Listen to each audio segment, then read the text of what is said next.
Hello, everyone, and welcome back to the NanoBlitz podcast. My name is Ben Edelman, and I'm here with my friend and co-host, Ethan Silver. Ethan? As this NFL season is getting to week 16 at this point, 17, I don't even 17. know. 17, yeah. This is just going by so fast. It feels weird with the extra game. Ben and I, just off camera, we're talking about how there's a good chance that Bobby Wagner, now looking at it, Foyesade Louis Khan can both break the tackles record. So that's fun. Yeah. The single season tackles record. But before we get into anything at all this episode, rest in peace to the coach with the highest win rate in the modern era. Yeah. The guy that the terrible video game is named after, John Madden. Yeah, it's unfortunate that his name is disgraced with that video game, but definitely one of the most influential, if not the most influential person in NFL history. Rest in peace, John Madden. And we just wanted to acknowledge that before we start the episode. But going into the actual content of this episode, we're going to start off with our award predictions for the end of the season. It's finally that time. I know we've been talking about it the past couple of weeks, but we're finally getting into the official award predictions, starting off with MVP. Who's your MVP, Ethan? All right. This guy, the last couple games from him have made it just pretty obvious for me because MVP was a toss-up for me for a while. But to me now, it's pretty clearly Aaron Rodgers. Yeah. I think he's going to win back-to-back MVPs if I'm right. So he's probably the best quarterback in the league. He's thrown somewhere, 16 touchdowns in his last 5 games, no interceptions. That's ridiculous. Yeah. He hasn't thrown an interception since week 10. And before that, since week 5 and then week 1. So he's just, every 5 weeks he throws an interception. That's crazy good. Honestly, I think it's still Tom Brady. Really? Yeah. I think that my unbiased self says Tom. Obviously, I don't want him to win because I don't like him. But my unbiased self, just when looking at the stats and watching the games, it seems like it's Tom Brady, even though he doesn't even have that much better of a supporting cast than Aaron Rodgers, especially with all the injuries and COVID stuff they've been dealing with. And his stats, in my opinion, are better. He's definitely had not the best stretch, especially that game against the Saints where he got shut out for the first time in 15 years. But I don't think one game ruins. No, absolutely. He was earlier this year, he was landslide MVP. He has almost 1,000 more yards than Aaron Rodgers. He has 4 more touchdowns. Sure, he does have a lot more interceptions, but I think even with that, honestly, I think it's going to come down to who ends up getting the number 1 seed in the NFC. If Rodgers does get the number 1 seed, I could see it, but I think if we're just judging it based on a player perspective, I think it's Tom Brady. So I could easily see Aaron Rodgers. I definitely can see that happening. I think that they are easily the 2 number 1 MVP candidates. And I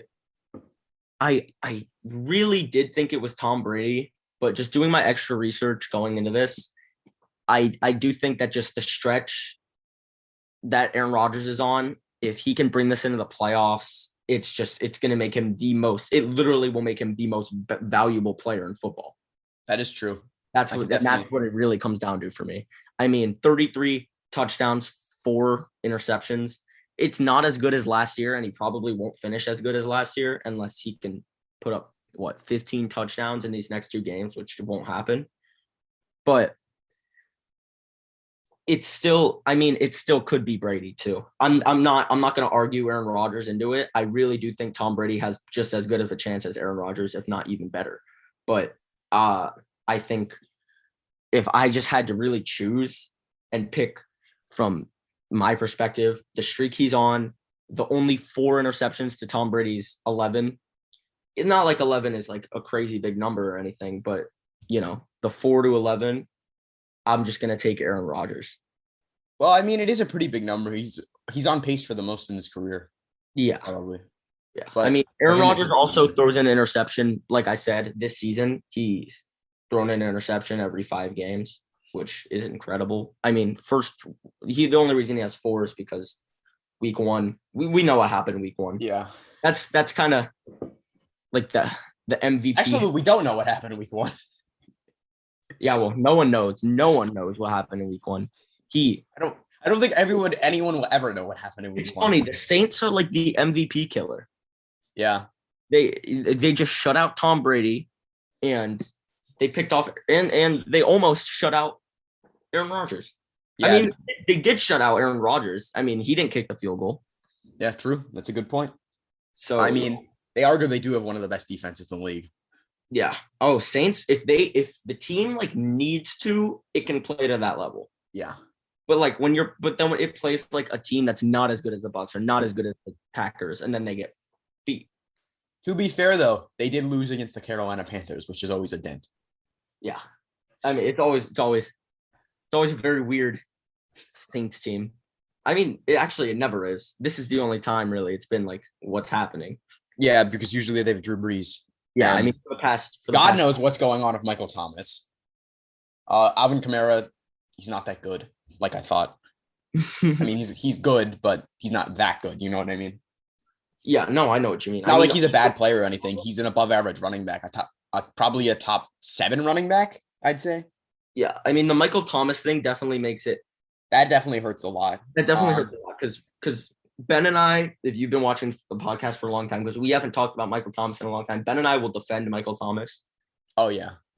Michael Thomas is slant boy, whatever. But if you try and go, if it works, then don't stop it. I don't understand the hate. Yeah, I agree. And I was kind of the same way with Jamal Adams until this year. He was just atrocious this year. Yeah, I agree. Because Jamal Adams last year, he provided valuable, he provided a lot of value to that defense. But this year, he didn't even get the sacks or the pressures. Yeah, and also I even think if it was the 9 sacks this year, it's a little different. Just because even sack rankings, it seems like pressure's a lot up more this year than it was last year. The most sacks in the entire league was 15. We could potentially see 20 sacks from TJ Watt this year, or Robert Quinn, or Myles Garrett. Like all these people can get. I think Trey Hendrickson's up there too. Yeah, Trey Hendrickson, Nick Bosa. And that's someone. Before we go into our next, I know we're getting a little off topic, but before we go into the next prediction, I just want to talk about Trey Hendrickson. We might have already talked about him, but what a season by him proving everyone wrong. Yeah, I mean, last season the guy goes crazy, and then everyone attributes it to just being alongside Cam Jordan. He goes to the bad Bengals line this year, does the same exact thing, if not better. Trey Hendrickson is clearly an elite player. I mean, if he is going to put up, he's an elite player. If he's top 5 in sacks the past 2 years, I think he's an elite player. This might be a hot take, but he's probably a top 5 edge rusher. I mean, talent-wise, I don't know, but the production is definitely there. Well, talent doesn't mean anything if you don't have production. No, I agree. It's like Christian McCaffrey. Offensive player. Saquon Barkley too. I know. Okay. That's actually probably a better example. We just both made each other upset. Yeah, offensive player of the year. This one was pretty obvious for me. It's Jonathan Taylor. I also have Jonathan Taylor. I mean, if you could make an easy case he's MVP. He might have a better season than Henry had last year. I mean, we'll see about that. If yes, we'd have to go a little crazy these last 2. Actually, no, he won't have a better season than Henry, but it would be very close. Jonathan Taylor. I don't see anyone else. He's got a lot of touchdowns, Jonathan Taylor. He does have a lot, yeah. He has a lot of touchdowns. People are talking about, the scrimmage yards, whatever. Oh, dude's got a lot of touchdowns. He has 19 touchdowns and just under 2,000 scrimmage yards.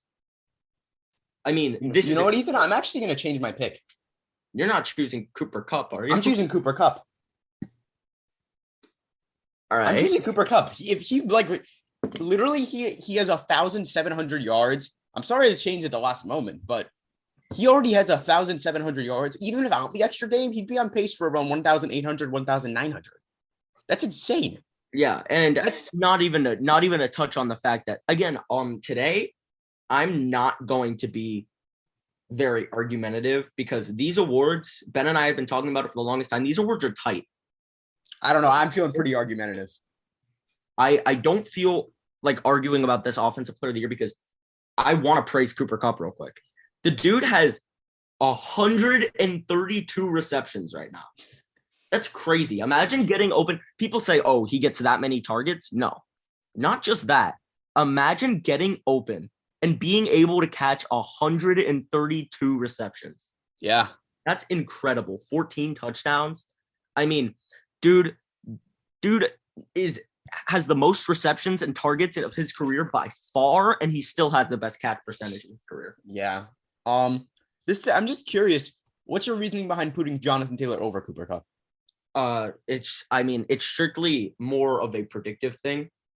I honestly think choosing between these would have been much harder for me if it weren't for the fact that one's a wide receiver and one's a running back. Because I just think it's much more rare for a wide receiver to win the award. I definitely see that. But I mean, Jonathan Taylor, he probably isn't going to break like records. Cooper Kupp is going to break records. Cooper Kupp's already breaking records. Cooper Kupp's already breaking records. We haven't really seen someone since like Calvin. We really haven't seen someone since Calvin Johnson, even without the extra game, have this production.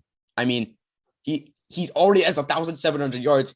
He's only played 15 games. He has another one. But even if you're just like basing it off of the technically, even without the extra game, he could break Calvin Johnson's record if he goes crazy.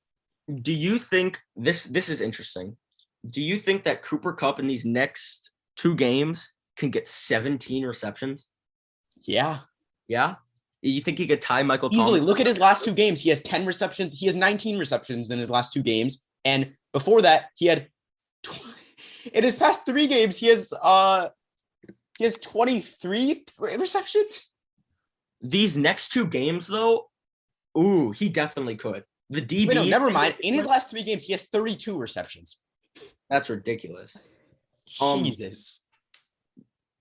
But in these next 2 games, he definitely could. He plays the Ravens, the Ravens and the 49ers next. So that he could definitely do it. He could do it. Yeah, so we're split on that, but I think we definitely see each other's reasoning, but I'm going to personally just have to go with Cooper Kupp. I mean, I think Cooper Kupp is definitely more fun to take, but I just think Jonathan Taylor realistically is going to win Offensive Player of the Year. I could definitely see it.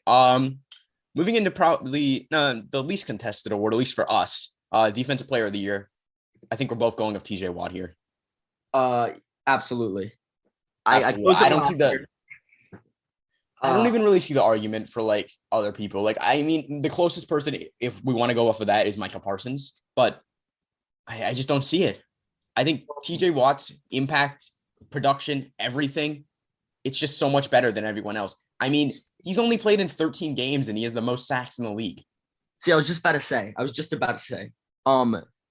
the best week to look at for him is week 7 and week 11, the games he didn't play. Yeah. Because the Steelers could not do anything without him. Wasn't one of those the game against the Chargers? On defense. Yeah. Yeah. I remember watching that game and their defense was they allowed like 40 points. The defense looked absolutely helpless without TJ Watt. Yeah. He may be, honestly, he's probably the most impactful player in the league, offense or defense right now. So realistically, if not by NFL's terms, but by our terms, he's MVP. Yes, if I was choosing the MVP, I would choose him. No, I know that's not going to happen, but I would agree with you. And that's maybe I have a little bit of bias because I love TJ Watt a lot, but no, there's no bias. The guy has 17 and a half sacks. He leads the league in sacks. He has 4 forced fumbles. By the way, if I have to take a dark horse for next year, I know this is early, but dark horse Defensive Player of the Year candidate next year, I'm definitely taking what's his face? Most forced fumbles in the league. Outside linebacker, Colts. Darius Leonard? Yeah, Darius Leonard. Oh, Darius Leonard's been spectacular this year. Darius Leonard next year, if this dude can force enough fumbles, someone's going to give in.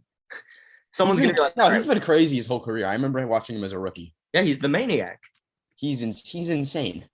Yeah, Darius Leonard is someone I want to watch next year for sure. Joey Bosa has 9.5 sacks, but he has 6 forced fumbles. Who? Joey Bosa. Joey Bosa? Yeah. Jeez. And then Josh Norman has 6 forced fumbles. How many does Darius Leonard have? Darius Leonard, Joey Bosa, and Josh Norman all have 6. Darius Leonard has 6?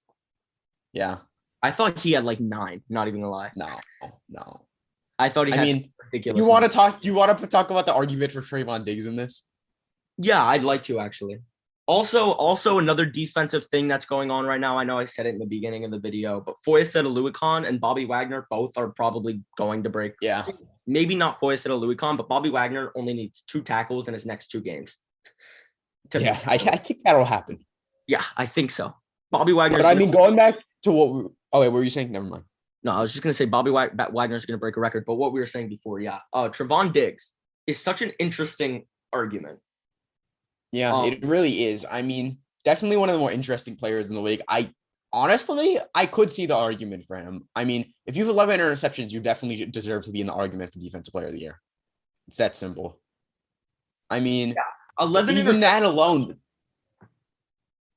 that had so much impact to your team with those 11 interceptions. Mm-hmm. No, that's like, think about all the touchdowns they've scored off of that. I definitely think at first people were overrating Trevon Diggs. Yeah. But now people are overlooking the fact that this guy has 11 interceptions. Yeah. I mean, not to compare, because comparing players that played other seasons just before this one makes no sense because they're different players. But just to compare, Xavier Howard last season had 10 interceptions, and Xavier Howard was better than Trevon Diggs last season. Yeah, I would say as an actual corner and not just like an interception hawk, I would say that Xavier Howard outplayed Trevon Diggs. Mm-hmm.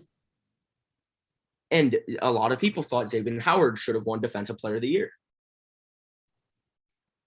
And he didn't. Still. It's Aaron Donald. And people don't even throw Trevon Diggs into the question anymore. You know who I've only really been seeing throwing Trevon Diggs into the question? Who? And it's really interesting. RG3. Really? Yeah, I always go on Instagram, and after every week, he puts his MVP watch on Instagram. And you know who's been up there every week? Trayvon Diggs. Trayvon Diggs. And it's interesting from an actual NFL quarterback view, because to him, picking off someone, or not someone 11 times, but having 11 interceptions as a corner, to him, as a quarterback, interceptions are the worst thing you could do. Yeah.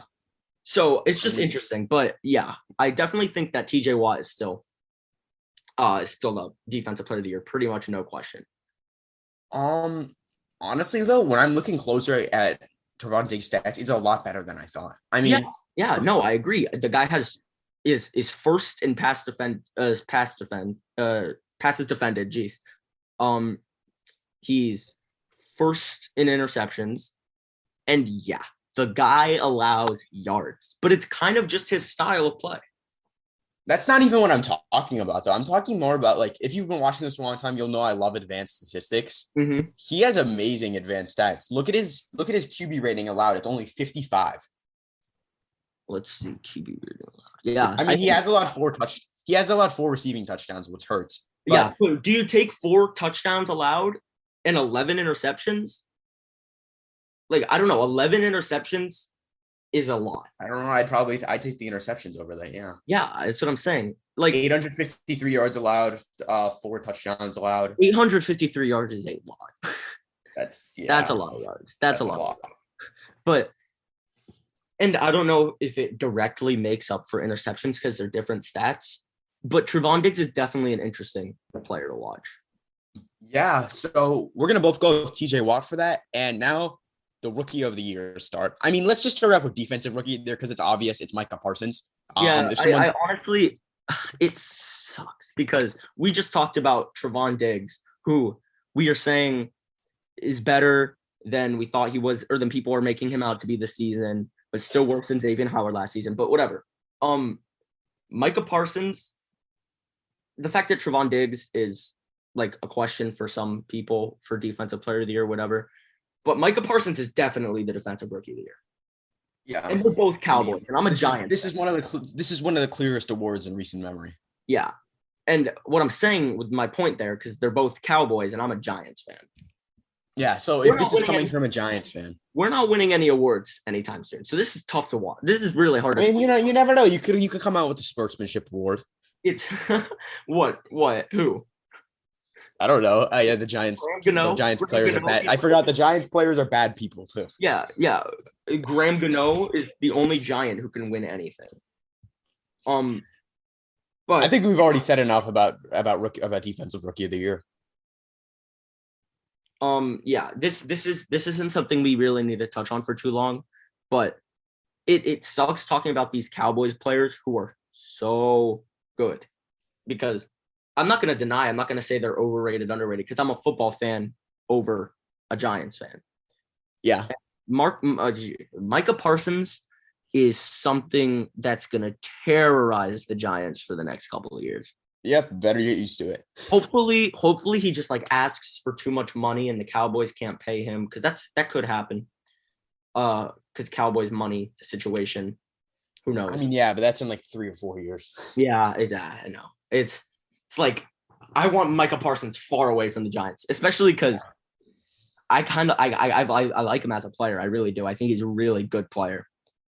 I like him as a player. I don't like him as a person. He's done some questionable stuff. Let's not talk about that. With someone on the Panthers actually, as well. You should actually explain that to people, because people probably don't know about that. Just because that happened last year. Yeah, I'm not going to explain the details of it, but basically, him and Yetur Gross-Matos on the Panthers had a little bit of a scandal at Penn State. I'm not going into it. Yeah. But that aside, he's been an excellent player this year, probably the second best defender in the entire league. No question, rookie of the year. But now we move on to definitely a lot more contested offensive rookie of the year. Who do you have for this one? I'm curious to see who you have. Look, there is only one player that could realistically break the rookie reception record and all the Dolphins rookie records, and it's Jalen Waddle. But he is not my rookie of the year, and it hurts because Jalen Waddle, for anyone who knows, I want to marry him. I am in love with Jalen Waddle. I think, and it feels so good to be right about him, at least this season so far. It feels so good. And he'll probably, he needs 30 yards to go for 1,000. He'll do it. He's gonna be really up there. And then you talk about the incredible offensive linemen out of this class so far. Creed Humphrey should have been, and Rashawn Slater both probably should have been could be all pro. Yeah, they should have been all pro. And it's if it was an offensive lineman award, which there's no such thing as that really anymore. But if there was, there never really was. But if there was such thing as an offensive lineman award, one of them would probably get it, because they probably are the best rookies. But it's not either of those. Then we have Jamar Chase. Jamar Chase is electric. He makes big plays left and right. And the connection from Joe Burrow to him is like nothing else, because, they've been doing it since college. Yeah. And he's really about to lose that award to a guy named McCorkle. Why did I honestly don't think he deserves it. I don't think Mac Jones deserves it. I don't care that he's a quarterback. He does not deserve the award. I'm not picking him. I don't want to pick him either. If you're really, even though I can say this confidently, I'm pretty sure he's going to win it. If you're not going to take him, I won't take him either, because I do not like Mac Jones winning the award. Screw it. We're not taking Mac Jones. Screw all you Patriots fans. Yeah. We're taking other people. Mac Jones doesn't deserve it. I don't care if I think he's going to win it. He doesn't deserve it. If we're just going to completely throw away the realism, then I'm going to go with then I still don't know. Am I going to choose the center or the tackle? Because I'm going to take an offensive lineman. Let's do this. This is definitely something you weren't expecting for this episode. We're going to be arguing about who's the best offensive lineman rookie. And personally, I say it's Rashawn Slater. Yeah, it's tough to go against that. It's really tough. I would argue, but I actually was going to probably say Rashawn Slater anyways. I'll for the sake of this, we'll go. I'll pull up some Creed Humphrey stuff and we'll argue about him. What are you gonna pull up? What stats are you gonna pull up? I could just find advanced stats. No, there's no. Trust me, I've looked. There's no stats. I hate that offensive line. Doesn't exist. You just gotta notice how that 1 week on our Instagram where we had players of the week, and I put Zach Martin. I just said there's no stats to back it up. I just put you have to trust us because there really is no stats to walk. You really just have to watch the games. Yeah, I mean, I'm looking. I have Creed Humphrey's player profile pulled up on ESPN right now, and it's not gonna. It's gonna show like fumbles or something. No, when I scroll down to see any stats, it's just like the ads. Like it's done. There's really nothing. I think that needs to change honestly because he's 11-6 or I'm sorry 11-4 if that helps. Because there's easily some stats they could track. For example, pass rush percentage like 1. They do that for defense. Why can't they do that for offense? Yeah, I mean this is percentage of matchups 1. Sacks allowed. I don't know why this isn't like readily available information. I mean he has a recovered fumble. There's really but Rashawn Slater. I mean, it does speak to Creed Humphrey that he's a center and he's adjusting the all line and everything. That definitely does help his case. But I think just like I've watched so many Chargers games this year where Rashawn Slater just sets up the touchdown. Like especially last week, like there was this play where Justin Jackson scored a touchdown.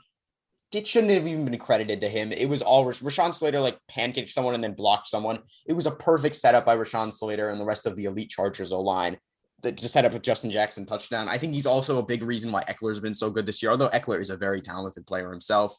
But I just think overall he's the most valuable rookie. And that's pretty much what it comes down to for the offensive player of the year or offensive rookie of the year. Yeah, I've just been scrolling through a bunch of different websites. There's really nothing you can do to find the offensive lineman stuff here. I mean, this is crazy. Because I'd like to read out some stats because that always makes me feel better about myself. But yeah, I mean, I do think I personally just from watching, I think that Rashawn Slater actually also is better. And I'll probably take him as my rookie of the year if we're completely throwing that possibility. I mean, no, it's not possible. He's not going to win it. But if we're throwing if we're throwing the possibility in there, then I'm gonna put Rashawn Slater. But the fun part is that Creed Humphrey and Rashawn Slater are in the same division too, so we get to watch them twice in the same game. No, you could take Creed Humphrey. I want to argue about linemen. Okay, well, Creed Humphrey, like you said, the center. I can't really. Do you want me to argue for Creed Humphrey? It's just what are you really to say? Creed Humphrey has been. There's no stats. But like from like watching the games, like personally, I've seen the impact Rashawn Slater has. He just opens holes he does what he's supposed to. He opens holes for the running back to run. He's also a decent pass blocker. I think he's really shaped around that Chargers O-line as a whole, along with Corey Linsley. I just think overall he's made that team so much better. And same thing for Creed Humphrey. Look at the Chiefs O-line this year, probably the most underrated O-line in the league. They've been top 5 this year, and that's largely due to him. Yeah, well, if you want to talk about impact, I can talk about that. Yeah, that's what I mean.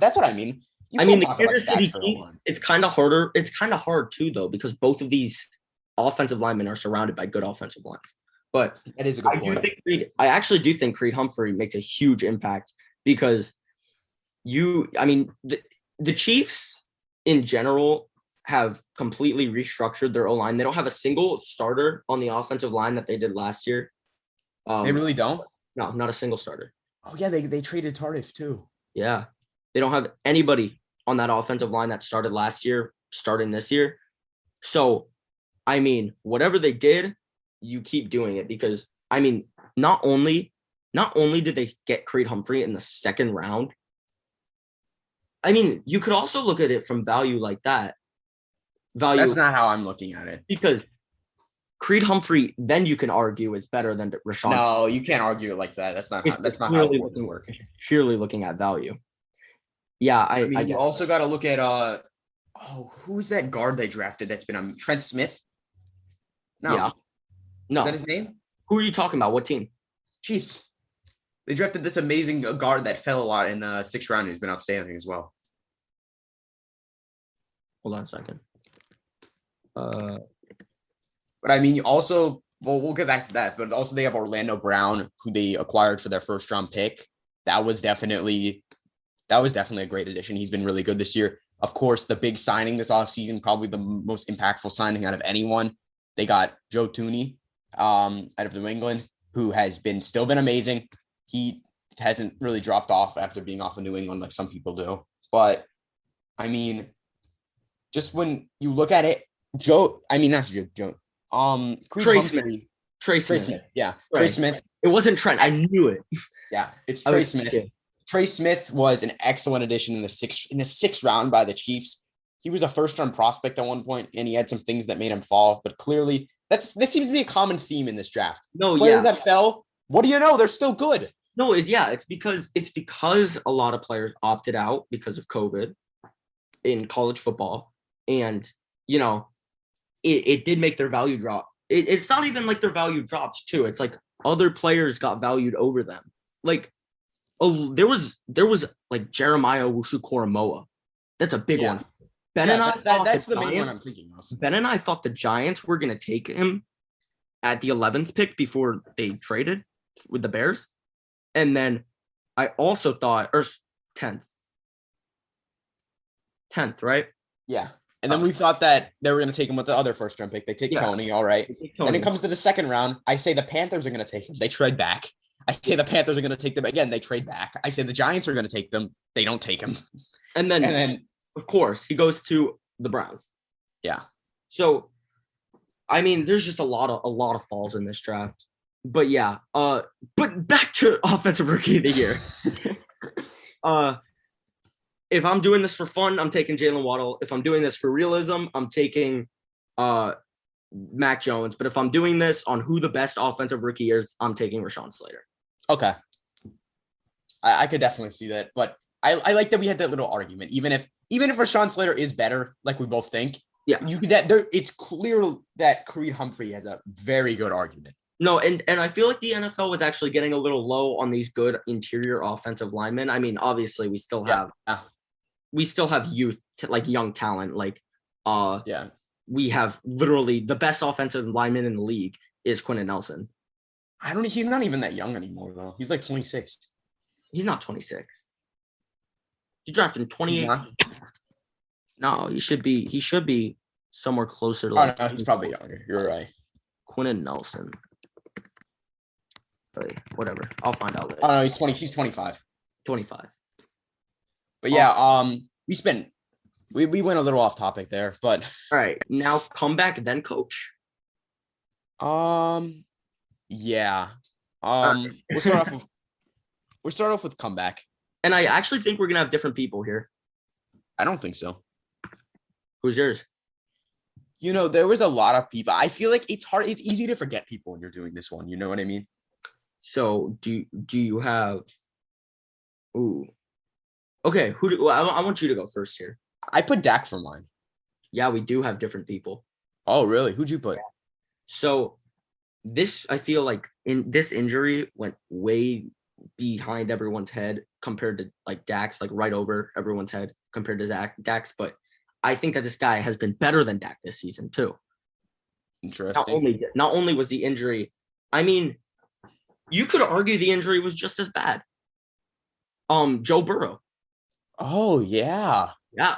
You're right. Right over your head. Joe Burrow this season, 14 interceptions might be a little higher than you want, especially only 30 touchdowns. But for those who know, Joe Burrow has been better than Dak Prescott. And I mean, this is a perfect place to talk about Joe Burrow's historic performance that we haven't touched on yet because it happened last week. So he threw the third most passing yards of all time, 80% completion percentage, 4 touchdowns, 142 quarterback rating. What an insane game for Joe Burrow. What an insane game for his receivers. I just want to touch on the Bengals a little. T. Higgins is someone I thought was overrated. I mean, not overrated, underrated for a really long time. I think that he was definitely overshadowed. I think he actually could be a solid receiver 1 in the league. I think he showed last year he could be a receiver 1, and they drafted Jamar Chase, who's obviously outstanding, but this could be one of the best receiving duos in the league. I mean, and then also Tyler Boyd is a pretty solid receiver too. Yeah. So So they have two receiver ones basically and a receiver two. Yeah, that's an amazing. I honestly think that in a couple of years, T. Higgins and Jamar Chase will be the best duo in the league, probably. Ooh, I like that take. It might be a hot take, but I say honestly, like maybe in only like 2 years. No, it definitely could be. You know who I want to put up there for that? If we're gonna just talk about that and throw these out here. I mean, because you're really going off of the season they've played together. So I'm just gonna go off and say something. I think that this is a little more far-fetched, but I think that Stephon Diggs and Gabriel Davis will be. Oh no! Listen, Gabriel Davis is a receiver 3 right now, playing behind Cole Beasley, who's the best slot receiver in the league, and Stephon Diggs, who's one of the best players in the league. If you get Cole Beasley, who's 32, out of the situation, and you just have them two as your two big receivers, Gabriel Davis will eat. When Gabriel Davis gets the ball, it's mostly touchdowns. But like all I can like recall off the top of my head, I'm not thinking stats right now. I don't even have Gabriel Davis pulled up on anything. I'm simply thinking Gabriel Davis, whenever I see him making plays, it's always touchdowns. I mean, he has 4 touchdowns in the last 3 games. What percent of his receptions are touchdowns? Probably a lot. I mean, this most recent game against Carolina, he had 5 catches, 2 touchdowns. But I'm talking before that. And before that, 5 catches, 1 touchdown. Against New England, he had 2 catches, 1 touchdown. Dude, he's a touchdown machine. And then the games he doesn't get the freaking receptions, he just doesn't happen. I think this guy gets more. What's your obsession with Gabe Davis? Is it because he went to UCF? So I've been watching Gabe Davis for a long time because he went to UCF. Yeah. Yeah. Okay. I've been watching him since his junior year at UCF, and when he was playing with McKenzie Milton, like all that, you know. And whatever happened to McKenzie Milton? He's a backup on Florida State now. Oh, all right. It sucks that he's a backup because he was good. He was so good. He was good. I don't know why. I don't even know. Like whatever. But yeah, Gabe Davis and Stephon Diggs, but that's a whole different thing. Yeah. So our what were talking about comeback player of the year? Yeah, mine's Joe Burrow. I think I'm still gonna go with Dak. I mean, this is honestly for this one, it's more of who I think will win, like less of deserving because Dak. I think that it's very hard for the NFL to resist giving Dak this. Yeah, you know what I mean. Yeah, like. I mean, it's the Cowboys, one of the most popular franchises. Yeah. I mean, it's not like he's been bad this year. He's been pretty good. He's been pretty much back to normal. Joe Burrow probably has had a better year. You're probably right about that. But I just think Dak's going to get it. I think because of the name Dak Prescott and the size of the injury, and yes, of course, the franchise, the most historic franchise in football history, probably. The Dallas Cowboys. It's kind of hard to not give it to Dak. So I agree that he probably will win it, but strictly off of who I think should win it, I'd probably say Joe Burrow. Here's the thing though. Like I would honestly say Joe Burrow's injury is worse though. You would, yeah, right? He almost lost his career. Because what Dak had, it may hurt more at the time and have a longer recovery, but it has less of a chance of like actually impacting like your career like after the injury. A torn ACL can really like mess with your career. Yeah, I mean, you've seen especially that early into your career. I mean, that was his first year. We've seen it like a lot before. Torn ACL is the worst thing that can happen to is one of the worst things that can happen to a football player. I mean, besides a torn Achilles, which James Robinson just had. Yeah. No, that's the worst possible injury for anyone. Or like dying, I guess. But that's a pretty severe injury. Yeah. Or like doing something bad, like Henry Ruggs or something like that. That's an injury? No, but I just mean the worst things that could happen. I mean, I guess it's an injury to your career. Yeah, exactly. But like what I'm saying is we've seen it time and time again where those quarterbacks just get hurt and they're never the same. I'll bring him up again for the second time this episode. RG3. Oh my God. I'll bring him up again. You know I love RG3. Yeah, I know. RG3 was rookie of the year over Andrew Luck, went second overall to football team. He brought them to the playoffs, and then he got hurt, and it's tragic. It's history. The rest is history. Now he's not even signed. Yeah. It sucks. Yeah, but you're right. That's a really good example because like it shows how much like it really can mess with their. But like even though Dax like was like really painful and it definitely like was a bad injury, it doesn't have the same like structural damage as a torn ACL. Yeah, that can really ruin your ability to like play football. Like, yeah, exactly. Do everything, move, like yeah, it's bad. But I mean, I'm still gonna go with Dak because I think the NFL cameras just giving it to him. I could definitely see the argument for Joe Burrow though. Yeah. And now we're gonna move into our last award, Coach of the Year, which I actually had a lot of trouble deciding, honestly.